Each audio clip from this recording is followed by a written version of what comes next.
Hey YouTube, it's Mike with Kane Autograph. Welcome back to the channel. I got a fun batch of through the mail autograph returns to share with you today. Some baseball, some football, and a team challenge point. First up, Wanna Shuffle. Got my trade in from Wanna Shuffle, and it was 1991 World Series winner Scott Leyes. This card was sent in by at Bills underscore TTM underscore card on Instagram. Go check out that page and give them a follow. This is an awesome way to trade your doubles and get something new for your collection. Everybody should be doing this. First return, Rick Carita, 2-2 in 11 days. He was a lefty pitcher who spent parts of the 90s with the Orioles, Indians, and the Reds. Cool fact, he pitched for Team USA in the 2000 Sydney Olympics, earning a gold medal, and I got him to inscribe that on that card for me.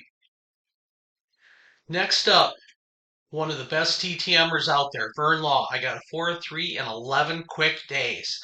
One of the things I love about Vern is he always takes that card and he gives you lots of inscriptions on it.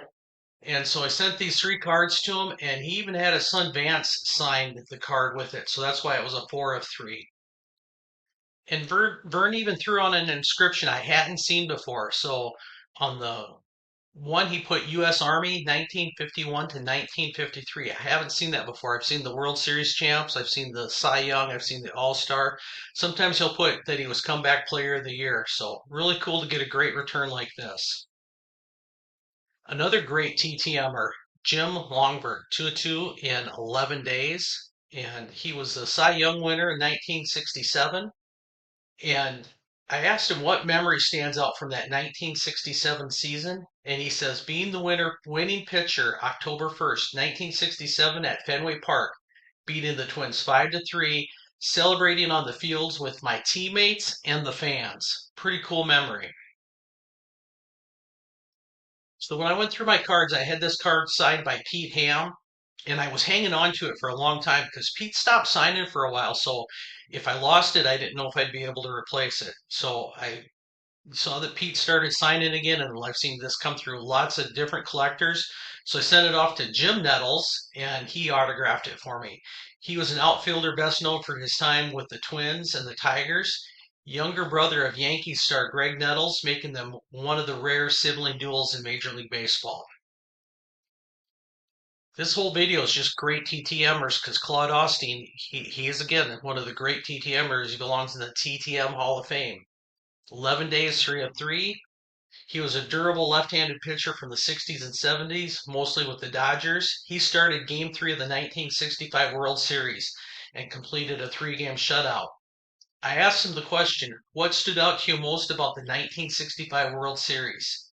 He answered it that he was previously in the American League and he was 6-0 against the Twins in his career. So the 1965 World Series, I had extra confidence. Next is a 2-2 return from Jose Cardinal, and he was an outfielder with blazing speeds playing in the 60s into the early 80s.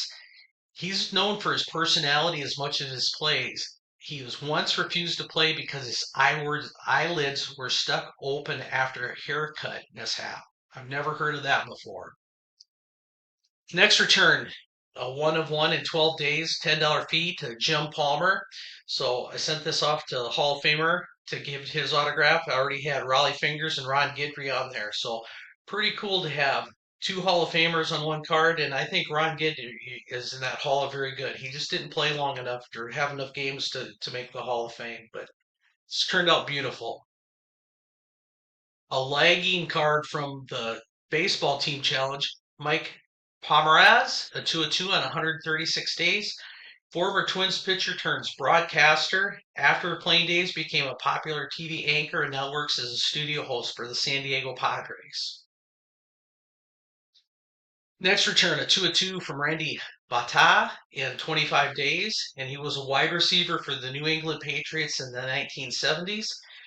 Cool fact, him and his teammate, Heisman winner Jim Plunkett, were teammates at Stanford, and they teamed up again with the Patriots. Next return is from Al Spanker, 2-2 in 11 days. He's an outfielder whose career spanned the 50s through the 70s. He drove in the first run in the history of the Colt 45s.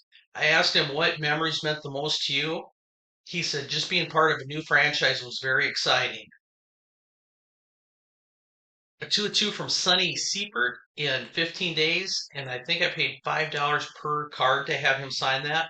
He was a right-handed pitcher who played mostly with the Indians and Red Sox, and he was one of those rare pitchers to hit 2 home runs in a single game back in 1971. Next up, a 501 return in 11 days from George Culver. So I sent the one card to George and I asked him for the no hitter inscription on there, and he hooked me up with that. But he also sent 4 other autographs back with just different teams and different poses. Pretty cool. So the no hitter he threw, I asked him his memory from the no hitter, and he said how nervous I was late in the game.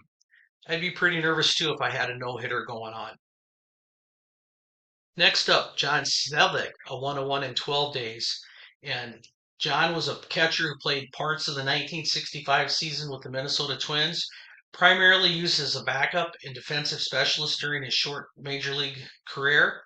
But he did come up with that exciting Minnesota team that lost to the Dodgers in the World Series. Bill Swift, a 3-3 in 21 days, and he was a right-handed pitcher most of his major league career with the Seattle Mariners, San Francisco Giants, and the Colorado Rockies. He was best known in his time with the Giants in the early 90s, where he became one of the National League's top starters. In 93, Swift was 21-8 with a 2.82 ERA, finishing second to National League Cy Young winner Greg Maddux. Another great Hall of Fame TTMer, Bob Ostromati, 3-3 in 12 days, and he returned these 3 cards. And on the one card, he put first Colt 45's hit, 410-62. Pretty cool to be part of history. Next up, Ken Berry, 2-2 in 12 days. Ken was an outfielder, played in the majors from 1962 to 1975, spending time with the Chicago White Sox, California Angels, Milwaukee Brewers, and Cleveland Indians. He was really known for his defense. He won 2 Gold Gloves, and he was selected to the 1967 All-Star Game with the White Sox. So this is pretty cool. So he put on there technical advisor to 8 Men Out. He was an advisor, and he's done some movie roles since he got done playing. Next up is a 3-3 return in 15 quick days from J.C. Martin. Martin was a catcher and first baseman who played in the majors from 1959 to 1972 with the White Sox, the Mets, and the Cubs. Primarily known as a backup catcher, working with strong pitching staffs in the 60s. He was part of that 1969 Miracle Mets team that shocked baseball world by winning the World Series. Now, I know I've sent to quite a few times to JC over the last year, and so I threw a little bit of money in there just as a way to say thank you. Really appreciate him signing these cool cards for me. And then my last return is from Minnesota Viking Stu Voigt. He was a 101 in 11 days, and this is my first point for the team challenge. Chase over at Chase and Inc. is doing this challenge for us again. This time we're doing football. My team is the Minnesota Vikings. That's it for this week's return. Tell me which one was your favorite. Hit that like button, subscribe if you haven't already done so, and we'll see you next week.